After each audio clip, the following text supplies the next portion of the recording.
इस वक्त की बड़ी खबर से आपको अपडेट करवा देते हैं। ये बड़ी खबर सामने आ रही है। इस वक्त ही जगदीप धनखड़ बने हैं उपराष्ट्रपति पद के उम्मीदवार। ये बड़ी खबर आप तक पहुंचा रहे हैं। एनडीए के उम्मीदवार पद के लिए उनका नाम सामने आया है, जगदीप धनखड़ का। और कानूनी सियासत और सियासी दाव पेंच में महारत उनको हासिल है। ये बड़ी खबर आप तक पहुंचा रहे हैं। देखिए, बीजेपी ने घोषित किया उपराष्ट्रपति उम्मीदवार और जगदीप धनखड़ का नाम इसमें सामने आया है। बीजेपी संसदीय बोर्ड की बैठक में यह बड़ा फैसला लिया गया।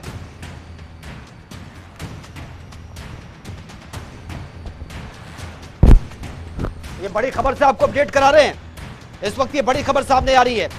अभी प्रेस कॉन्फ्रेंस हो रही थी, बीजेपी के राष्ट्रीय अध्यक्ष जेपी नड्डा प्रेस कॉन्फ्रेंस कर रहे थे। उसके बाद ये नाम सामने आया है जगदीप धनखड़ का। राजस्थान की जाट बिरादरी से आते हैं। राजस्थान में जाटों को आरक्षण दिलवाने में अहम भूमिका भी इन्होंने निभाई थी और कहा जाता है कि कानूनी सियासत और सियासी दाव पेच में इनको महारत भी हासिल है। और ज्यादा जानकारी के साथ संवाददाता स्पर्श शर्मा इस वक्त हमारे साथ बने हुए हैं। स्पर्श, एनडीए के उपराष्ट्रपति पद का नाम भी सामने आ चुका है। उम्मीदवार की अगर हम बात करें, जगदीप धनखड़, इनका नाम सामने आया है। राजस्थान की जाट बिरादरी से ये आते हैं। फिलहाल क्या कुछ जानकारी आपके पास? देखिए, बिल्कुल बीजेपी पार्लियामेंट्री बोर्ड की बैठक खत्म हुई। उसके बाद बीजेपी के राष्ट्रीय अध्यक्ष जेपी नड्डा की तरफ से औपचारिक रूप से ऐलान किया गया कि बीजेपी और एनडीए की तरफ से जगदीप धनखड़ को जो है उपराष्ट्रपति पद के लिए उम्मीदवार जो है बनाया जा रहा है। राजस्थान से ताल्लुक रखते हैं जगदीप धनखड़ और 2019 से जो है गवर्नर है पश्चिम बंगाल के, जहां पर हम देखते थे कि काफी सुर्खियों में जो है वो ममता बनर्जी के साथ खींचतान जिस तरीके से चलती रहती थी उसको लेकर जो है देखने को मिलते हुए नजर आते थे। और अगर हम इनके राजनीतिक करियर की बात करते हैं तो जो है जो 1989 है उसमें लोकसभा चुनाव भी जो है ये जीत चुके हैं झुंझुनू से। उसके बाद असेंबली इलेक्शन की बात करें तो किशनगढ़ से जो है कई बार असेंबली इलेक्शन भी जो है ये जीत चुके हैं। तो ऐसे में एक बड़ी कॉल जो है ये सीधे तौर पर भारतीय जनता पार्टी की तरफ से ली गई है। और इसको अगर आने वाले विधानसभा चुनाव की संदर्भ में भी देखते हुए अगर जोड़ा जाए तो जिस तरीके से जाट फैक्टर यहाँ पर देखने को मिलता हुआ नजर आ रहा है। हरियाणा, राजस्थान, मध्य प्रदेश के कुछ क्षेत्र हो जाते हैं और इस तरीके से यहाँ पर जो है काफी सोच समझकर जो है जगदीप धनखड़ का नाम जो है उपराष्ट्रपति पद के लिए जो है भारतीय जनता पार्टी और एनडीए जो है उसकी तरफ से जो है फिलहाल आगे लिया गया है। बिल्कुल स्पष्ट जिस तरह से इनका नाम ये सामने आया है, राजस्थान की जाट बिरादरी से ये आते हैं और राजस्थान में जाटों के आरक्षण दिलवाने में भी इनकी अहम भूमिका रही है। और कहा जाता है कि कानून और सियासत जो दाव पेच है उसमें भी इनको महारत हासिल है। देखिए, बिल्कुल कानून और सियासत दोनों में महारत हासिल है। और कानून की अगर जहां तक हम बात करते हैं तो ये राजस्थान हाई कोर्ट और सुप्रीम कोर्ट इंडिया में सुप्रीम कोर्ट ऑफ इंडिया में प्रैक्टिस भी जो है कर चुके हैं। जगदीप धनखड़ की बात करें, इसलिए हम देखते थे कि ममता बनर्जी जब भी कोई गलत फैसला लेती हुई नजर आती थी या फिर उन फैसलों को लेकर विवाद होता था तो जगदीप धनखड़ वहां पर सीधे तौर पर मुखर जो है कहीं ना कहीं जो है होते हुए जो है वहां पर नजर आते थे। ऐसे में अब उपराष्ट्रपति पद के लिए जब उनका नाम जो है यहाँ पर दिया गया है तो निश्चित तौर पर राहत भरी खबर ये अगर हल्के अंदाज में कहा जाए तो ममता बनर्जी के लिए भी होती हुई जो है नजर आएगी। लेकिन जगदीप धनखड़ एक अगर बात करें तो किसान परिवार से सीधे तौर पर जो है ताल्लुक रखते हुए जो है नजर आते थे और लंबी चौड़ा जो इतिहास है उनका राजनीति का जो है देखने को जो है मिलता हुआ नजर आया। और इसीलिए हम देख रहे हैं कि राज्यपाल से लेकर अब उपराष्ट्रपति तक का जो कैंडिडेचर का सफर है वो जो है जगदीप धनखड़ का यहाँ पर देखने को मिलता हुआ नजर आ रहा है। और बीजेपी अगर इसमें खुद को कहीं तलाशने की कोशिश करती है तो वो आने वाले समय में जिस तरीके से चुनाव होने वाले हैं तो हो सकता है कि जाट फैक्टर का जो असर है वो बीजेपी सोच रही है कि इसके नाम आगे रखने से जो है कहीं ना कहीं बीजेपी को फायदा देता हुआ नजर आएगा। बिल्कुल स्पष्ट। लेकिन अगर जगदीप धनखड़ की हम बात करें, जाट समुदाय से ये आते हैं, जाट बिरादरी से आते हैं और अच्छी खासी पकड़ भी है। हालांकि राज्यपाल हैं ये पश्चिम बंगाल के और उस वक्त इनको राज्यपाल बनाया गया था जब बीजेपी और टीएमसी में तनातनी का माहौल बना हुआ था। बिल्कुल, देखिए राज्यपाल जो है जगदीप धनखड़ को वेस्ट बंगाल का बनाया गया था और हम देख रहे थे कि किस तरीके से जो ममता बनर्जी है उनके सामने जो है जगदीप धनखड़ डटकर कहीं ना कहीं अपने फैसले जो है लेते हुए नजर आते थे या फिर कहीं कि कई बार उनके फैसलों को लेकर भी जो है वो अपनी बात डटकर जो है कहते हुए नजर आते थे। इस तरफ अगर हम बात करते हैं कि जगदीप धनखड़ का नाम किस तरीके से यहाँ तक पहुंचा, आज हमने देखा था कि जगदीप धनखड़ ने जो प्रधानमंत्री नरेंद्र मोदी है उनसे भी जो है दिल्ली में मुलाकात की थी और उस मुलाकात के बाद कहीं ना कहीं सोर्सेज ये जानकारी दे रहे थे कि जगदीप धनखड़ का नाम हो सकता है कि उपराष्ट्रपति के लिए फाइनल जो है होता हुआ नजर आए। देर शाम होते होते भारतीय जनता पार्टी की पार्लियामेंट्री बोर्ड की बैठक होती है और उसके बाद अब औपचारिक रूप से नाम भी जो है सामने आ जाता है। बिल्कुल स्पष्ट। लेकिन अगर जगदीप धनखड़ की बात की जाए, इनके जो फैसले रहे हैं बहुत कड़े फैसले इन्होंने लिए हैं, क्योंकि राजस्थान में जो जाटों का आरक्षण दिलवाने के लिए अहम भूमिका भी इनकी थी और हमने देखा था कि किस तरह से इस आंदोलन में इन्होंने बढ़ चढ़कर हिस्सा भी लिया था।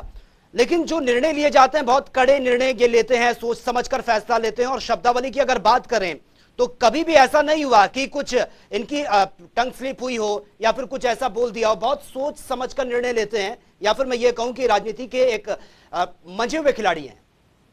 देखिए बिल्कुल राजनीति के मंझे हुए खिलाड़ी हैं, क्योंकि लंबा चौड़ा इतिहास राजनीतिक तौर पर जगदीप धनखड़ का देखने को मिलता हुआ जो है नजर आता है। क्योंकि 1989 में जो है झुंझुनू से लोकसभा इलेक्शन ये जीतते हुए नजर आए थे। इसके बाद अगर हम बात करते हैं तो minister of state of parliamentary affairs जो है 1990 में वो रहते हुए नजर आए थे। 1993 में राजस्थान असेंबली में किशनगढ़ जो है अजमेर डिस्ट्रिक्ट में, वहां से जो है ये अपना चुनाव जो है जीतते हुए नजर आए थे। और इसके साथ साथ चूंकि लगातार सुप्रीम कोर्ट ऑफ इंडिया की बात करें या फिर राजस्थान हाई कोर्ट की बात करें, वहां पर प्रैक्टिस जो है वो करते हुए जो है नजर आए हैं। तो ऐसे में ये समझा जा सकता है कि जगदीप धनखड़ जब भी कोई फैसला लेते थे तो उसके पीछे एक लंबी चौड़ी रणनीति या फिर कहें कि पूरी तरीके से कानूनी दांव।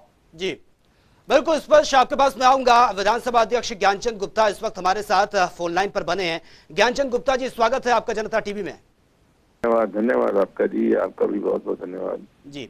ज्ञानचंद गुप्ता जी, जगदीश धनखड़ का नाम सामने आया है एनडीए के उपराष्ट्रपति पद के उम्मीदवार के रूप में। किस तरीके से आप देखते हैं? पहला रिएक्शन आपका जानना चाहूंगा। देखिए अभी क्योंकि मैं थोड़ा सा आउट ऑफ स्टेशन हूँ, मुझे इस बार की जानकारी नहीं। अगर अनाउंस हो गया तो जो हमारा राष्ट्रीय नेतृत्व है वो सभी चीजों को मद्देनजर रखते हुए कि कौन व्यक्ति किस पोस्ट के लिए, किस पद के लिए उपयुक्त है, वो उस देखने के बाद अनाउंस करता है। और अगर जो है जैसा आप कह रहे हैं कि जगदीप धनखड़ जी को उपराष्ट्रपति का उम्मीदवार बनाया, तो मैं उनको बहुत बहुत बधाई देता हूं, मुबारकबाद देता हूं। और मैं समझता हूं कि हमारे राष्ट्रीय नेतृत्व ने, आदरणीय नरेंद्र मोदी जी, आदरणीय जेपी नड्डा जी, अमित शाह जी की जो सोच है वो बहुत दूरगामी सोच है। वो जो भी निर्णय करते हैं देश के हित में निर्णय करते हैं, समाज के हित में निर्णय करते हैं, और उनका निर्णय मैं उनका बहुत बहुत स्वागत करता हूँ। जी ज्ञानचंद गुप्ता जी, अगर हम जगदीप धनखड़ की बात करें, उनके पहले भी वो एक मंझे में राजनीतिज्ञ हैं, उसमें कोई दो राय नहीं है।